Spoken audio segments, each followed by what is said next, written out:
Hello guys, আমি আমার ব্লগে করছি। তো আজকে আমি বানাবো ম্যাগির পকোড়া। তো তোমরা দেখতে থাকো আমি কিভাবে বানাই।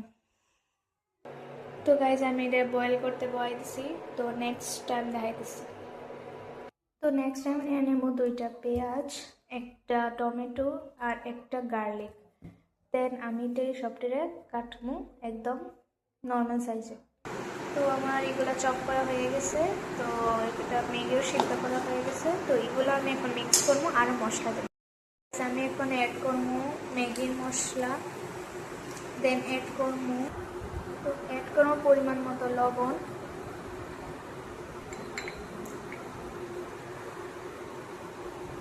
দেন অ্যাড করবো মোটামুটি এটা পরিমাণ মতো একটা সস।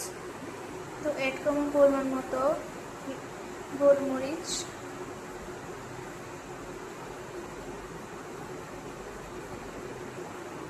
তো একটু ধনে পাতা দিয়ে দেবো।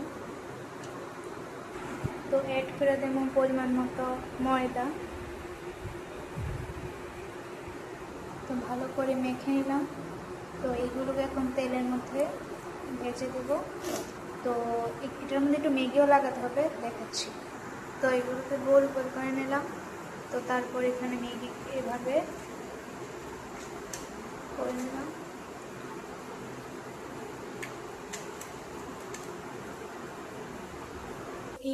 এইভাবে করে আমি কড়াইতে এগুলো ছেড়ে দিয়েছি।